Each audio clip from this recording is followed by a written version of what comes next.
What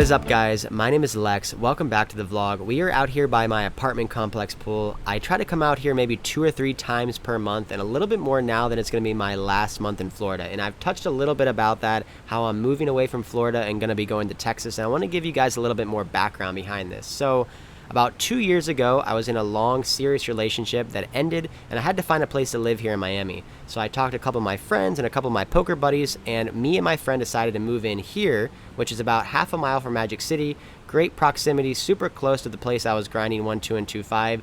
We lived together here for a year, and then he moved out. I signed 1 more year on the lease, knowing that it was probably going to be my last year in Miami. And if it's going to be my last year in Miami, I had to figure out where I'm going to live after that. So I did a lot of traveling. I went to Tampa, I went to Jacksonville, I went to DC, I was going to Vegas, I went to Texas, and I tried to figure out what I wanted to do. Did I want to move someplace for good, or did I just want to travel around? And part of me just wanted to travel around the country and not really have any ties anywhere. And that's exactly what I'm going to do. My lease is up here on September 29th, 2021, and on that day, I'm going to get on a plane, fly out from Fort Lauderdale, go to Vegas. I'm going to be in Vegas for about 4 or 5 days. Then on October 4th, I'm going to rent a car and go to LA. Never played poker in LA. I've never actually been in Los Angeles before. I'm super excited about that. Going to be playing at the Bicycle Casino, the Commerce. I'm going to be playing at Hustler, and I'm actually going to be on Hustler Live, this new live stream show that's been going on for about a month. Looks super fun, great quality. Going to be on that October 6th playing 5, 5, 10. So tune in for that. After that, I'm going to go back to Vegas. Going to spend about a week or so in Vegas. I'm going to be back in Florida for about 4 days, from the 14th to the 18th. Hope you guys are following along with this. I'm going pretty quick. Then on October 18th, I'm going to pack up my car, get my dog, get everything ready, drive up to Jacksonville, Florida. I'm going to spend 2 days in Jacksonville, Florida on the 18th and 19th. On the 20th, I'm going to go from Jacksonville, Florida to Jackson, Mississippi. Spend 1 night there, and then drive from Jackson, Mississippi to Dallas, Texas, which is going to be my new home for the extended future. I'm going to spend at least 1 month there.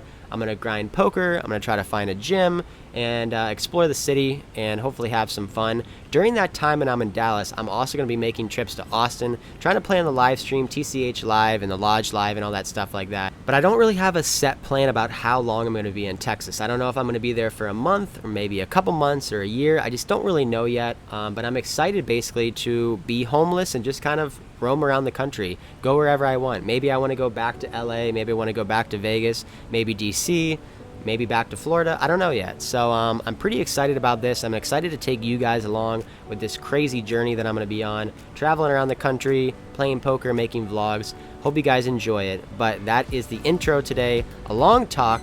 We're going to get to the table. We're going to get to the action. Playing 5-10 today at the Hard Rock. Let's go. I'll meet you guys there.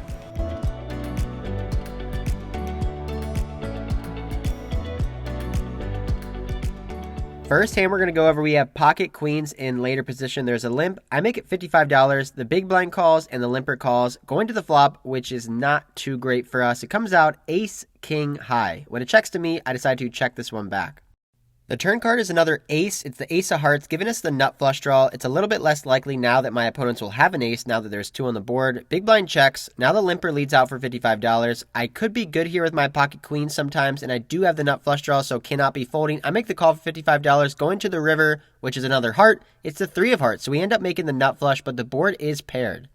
The limper now continues to bet. He puts out a bet of $250.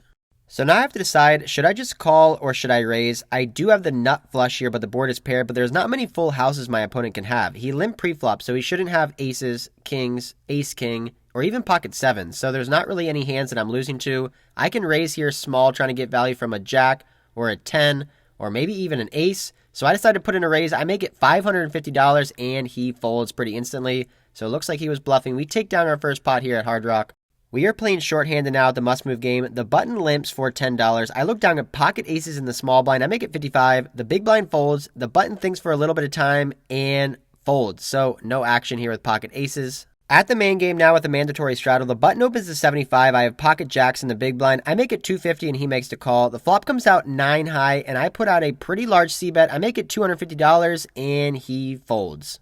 So far we've got aces, jacks, queens. So next up, pocket kings. We're going to be in the straddle here. There's a raise of $75, folds to me. I put in a 3-bet to 250. My opponent looks at me, thinks for a while and decides to call. Heads up here to the flop, which comes off queen high. Pretty good flop for us unless he has pocket queens, but there is no ace on the board, so I feel pretty good about it. I put out a c-bet and he folds. About an hour into our session, we picked up a ton of premium hands, but haven't really played any crazy pots yet. But don't you guys worry, that is going to change a little later. Stay tuned. Next up, we have queen 9 of hearts in the cutoff position. Under the gun plus 2 makes it $75. I call and the button calls as well. So going 3 ways to the flop, which comes off 9 high, 5, 8, 9, 2 spades. Pretty wet and connected board. When the initial raiser checks to me, I put out a bet. Trying to deny equity from all overcards, get value from straight draws and flush draws. I make it $150. The player on the button is an older, tighter man who doesn't really get out of line. He ends up calling $150, which is a little worrisome, and then the initial raiser calls as well. So going to the turn, which pairs the board, it's another 5.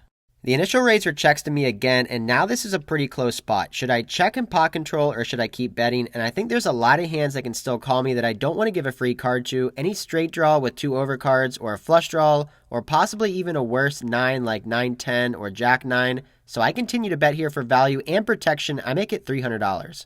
Now the tighter player on the button thinks for some time and calls $300. Back to the under the gun plus 2 player who calls as well. Man, what the heck is going on? They're just check calling this whole time. Am I good here? I don't know. Going to the river, which is the 10 of hearts. This is obviously a pretty bad card now. Some straights get there as well as jack 10 and 9-10 are now beating us. So not going to be betting this one. When it checks to me, I decide to check. The button thinks for a little bit of time and checks back. I say I have a 9. Under the gun plus 2 shows pocket aces, and the button shows 6-7 for a straight. So we were drawing dead there. $25 straddle still on. I have ace queen in middle position. Raise it up to $60. The same player from last hand with the 6-7 of clubs makes the call, and the straddler makes the call as well. So going 3 ways to the flop, which comes off ace, ace, 7, 2 spades. We flop trip aces. I put out a bet of $75. The cutoff makes the call, and the straddler folds. Heads up to the turn, which is the 6 of clubs. I continue to bet here. I put out a $150 bet, and I think I can be betting a lot bigger here, probably $200 or $250. I want to cooler any ace and also get value from flush draws. I make it $150, and the cutoff calls pretty quickly. I'm pretty sure he's on a flush draw now, so we're looking for a non-spade river, which we get. It's another ace. We end up making quad aces here. Unfortunately, there's no high hand at 5-10. We do not pay the $2 promotional per hand, so not going to win a high hand, but I'm definitely going to be winning this pot. I'm going to bet big here, hoping that he has a hand like a 7, pocket 9s, or pocket 10s.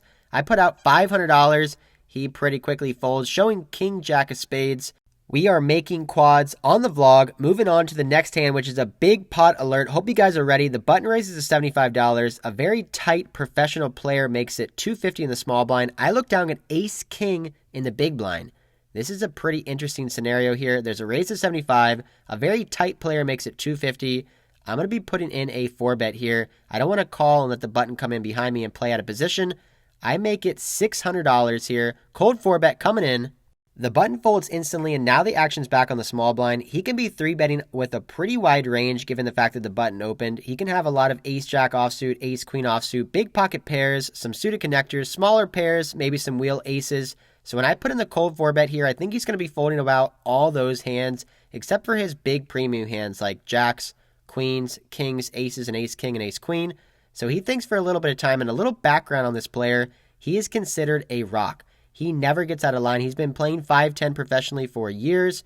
I would say he's one of the most solid players that play at this game. He doesn't really like to battle with regs. He doesn't really pull any huge bluffs. So he ends up making the call, going to the flop in a 4-bet pot, which comes off ace high. What a great flop here. Top pair, top kicker. However, that jack is a little worrisome. Like I said earlier, I think his range is going to be a lot of pocket pairs whenever he calls me out of position in the small blind. He's going to have a lot of jacks, queens, kings, aces, ace, king, and ace, queen. So I have to be worried about him having pocket jacks or possibly pocket 9s.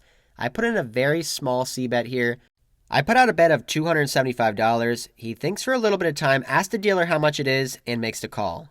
$1,850 in the middle, going to the turn, which is the 7 of clubs. I do have the ace of clubs, so I don't really have to worry about him having ace x of clubs. When he checks to me again, I go back and forth of whether I should pot control and check back here or continue to bet. And I think betting is fine.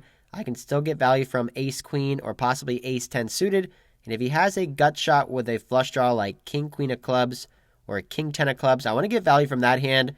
So I bet out $600.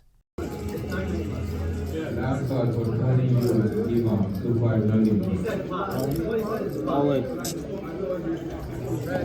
Oh, I have the ace of clubs too, Jeff. The small blind decides to go all in here. He has me covered. I end up counting out my stack, and I have about $1,800 behind. And to some of you, this may be a snap call, but like I said earlier, this guy is a rock. He never gets out of line, and he understands that this board can be hitting my range pretty hard, so I don't think he's ever bluffing here. He most likely has a hand like ace-jack, pocket jacks, or pocket nines. Like you heard me say on the video, I do have the ace of clubs, which is bad, which means he can't have a hand like ace-queen of clubs or ace-10 of clubs, or even ace-king of clubs with top pair and a flush draw. So I end up thinking for about 2 minutes. Given all my history with this player, I don't think he's ever doing this without two pair or a set. I tank for a while, very painfully decide to fold. I beg him to show, beg him to tell me what he has, but he says, nope, you're going to have to wait. I'm going to take this one to the grave. You want to show me for my video? I can't. We will never know what he had, but I'm pretty sure I made a good fold. Make a comment down in the comments below if you think it was a good or bad fold. Moving on, trying to shake this one off, getting into the next hand with pocket sixes on the button. No straddle in this hand. I make it 50. The small blind and the big blind call. Flop comes out 6 high. We end up flopping our set. Finally, getting some run good here. We're down about $2,000 on this session. Hopefully we can win a big pot here. Checks to me. I put out a large c-bet. I make it $125. Small blind instantly calls, and the big blind folds. The turn card is a 3. We end up making a boat, top boat here. 6 is full of 3s. Of course, we're losing 2 quads, and that wouldn't be out of the question if my opponent had quads. The way I've been running this past 2 months, when he checks to me, I put out a bet. I make it $200, and he folds. I've had some pretty big hands this session, but I've been losing bigger pots than I've been winning. Haven't really been able to get paid off so far. I'm in the game now for $5,000, sitting on about $2,500, so we're down about a buy-in. Hoping to get into some big pots here. The last couple hours of our session, we look down at pocket 10s in the small blind. There's a $25 button straddle. I'm in the small blind with pocket 10s. I'm first to act. I make it $60. Folds to middle position, who is a very tight but also very aggressive professional player. He makes it $175. Folds back to me. I end up making the call. Going to the flop. Heads up. King 10-3. All diamonds. We flop middle set. In a 3-bet pot, I check it over to him. He puts out a c-bet. He makes it $230. My history with this particular player is he does not like to fold. He's incredibly sticky. He will not fold a pair. He will not fold a draw no matter how much you make it. So I'm going to fast play my set here, trying to get value from aces, ace-queen with a diamond, ace-king, even king-queen with a diamond. I end up putting in a raise. I make it $700. 700. Raise 700. I am looking to check raise this flop, and then on any non-diamond turn card, I'm going to shove all in. My opponent has about $2,000 remaining. The action's now on him, and he thinks for a while. He doesn't fold. He doesn't call. He decides to go all in, and we did not raise you $700 to fold for only $1,300 more. I make the snap call. Once or twice? I always go twice. I always go twice. Heads up all in. Twice.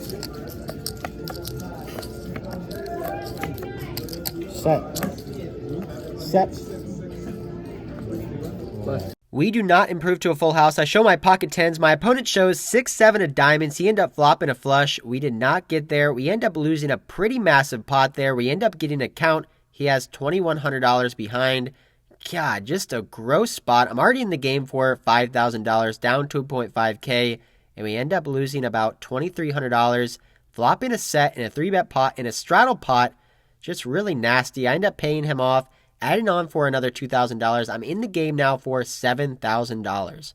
I think this is basically the worst feeling in poker. You wait all day to flop a set, and I flop one in a 3-bet pot, end up getting it all in. We do not get there, end up losing a massive one here, almost a $5,000 pot with a set. Pretty gross. One orbit later, We are now down about $4,000. I look down at ace 5 of diamonds in the small blind. There's a button straddle. I make it $75, get 3 callers, so going 4 ways to the flop. 9 deuce deuce with 2 diamonds. We flop the nut flush draw and an overcard. I decide to check with thoughts of potentially check raising depending on how the action goes. Next to act player bets $150, folds back to me, and given the fact that he can't have too many strong hands on this board, he shouldn't have jacks, queens, kings, or aces, and I can. The best hand he can have here is probably pocket 10s or ace 9. I decide to put in a check raise, trying to really push my equity here, try to get him to fold a better hand. I make it $500. The entire table just saw me check raise to $700 with a set, so I'm hoping my image will pay off for me. I'm hoping my opponent will put me on an overpair and he'll fold his 9 or his pocket 10s. However, that doesn't happen. He thinks for a while, weighs out his options, and decides to call. Heads up, I'm praying to the dealer, give me a diamond one time. 4 of clubs on the turn. We end up missing our flush, but we do improve to a gut shot, so now we have the nut flush draw, 1 overcard, and a gut shot straight draw. I have about $1,900 remaining in my stack. I have to figure out what should I do, what bet sizing should I do here. Should I check? Should I bet smaller? Should I jam? I think the best play here to put max pressure on all of his one pair hands with my big draw is to go all in. So I decide to shove. I go all in for $1,900. Before I can even move all my chips in the middle, my opponent ends up making the call. He only runs it once, so we have one shot here. Our semi-bluff did not work. He made the call. We have the nut flush draw, 1 overcard, and a gut shot. We're in the game for $7,000. I'm down about 4K already. If I lose this pot, it'll be the biggest losing session of my career. I've never lost over 7K in one session. We're going to the river. We've got one shot in a big, massive pot. Let's see if we can get there. Oh my god. He said flush. Nice. I knew it. You snapped on me. You're supposed to think for a little bit. Nothing, bro. I knew it. What do you mean nothing? I have a gut shot. 15, 16, 17, 18. A lot of outs. 1940. We get the miracle queen of diamonds on the river. We make the nut flush. We end up winning a $5,000 pot here. My hands are shaking. The adrenaline is pumping. I can't believe I actually got there. I played it super aggressive. My opponent called. We ended up taking down a $5,000 pot. We're still in the game for 7K, so down about 2K so far, but it could be a lot worse. Gonna keep grinding now. Got a couple more hours in my session to try to get it all back. Over the next couple hours, the game gets really good. I end up picking up some good premium hands here. I don't win any big, massive $5,000 pots, but I don't lose any pots either. I'm just chipping away, grinding, winning $400, $600, or $1,000 pots. I'm almost back to even. Before the last hand of the night, I pick up pocket kings. Straddle is on. There's a raise of $75. I 3-bet to $225 in the cutoff. My opponent has about $3,000 in his stack, and I have about 5.5K. He ends up making the call, so we're going heads up to the flop of 10-10-4. When he checks to me on this super dry board, I decide to get a little tricky, and I decide to check, put it in the trap. The turn rolls off the 8 of diamonds. My opponent checks to me again, and now I'm going to be betting. I put out $300. He thinks for about 5 seconds and folds, so we end up taking down our last pot of the night. That is it for us. It is very late. We've been playing for many hours.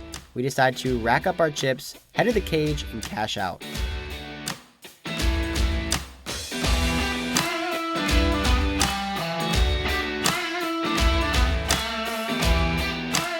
Alright guys, that is it for tonight's session. If you can't tell by my eyes and face, I am about to fall asleep. I just pulled like a 11-hour poker session. It's now 4:30 a.m. I never ever play this late, but 2 reasons behind that. The game was amazing. There was crazy action, straddles, big bluffs, people rebuying, and I was in the game for $7,000. So when I'm down a bunch of money and the game's great, I'm not going to leave until the game goes bad. So I stayed till 4:30 a.m. and basically almost got back to even. In the game for $7,000, cashed out for $62.10 for only a loss of $790. At one point I was down 4K after that pocket 10s hand versus a flush. Ran pretty bad today. Lost that 4-bet pot, probably against a set or maybe 2 pair. Flopped a set in a 3-bet pot, lost to a flush. But right away we got it back with the ace-5 of diamonds hand. That was like the turning point of the night. Pretty crazy hand there. And then we just kind of chipped away, small pots, and ended up only losing $790. So could be worse. Hope you guys enjoyed this video. If you did, hit that like and subscribe button. Comment down below. New videos coming out just like this every single week. And until next time, I'll see you.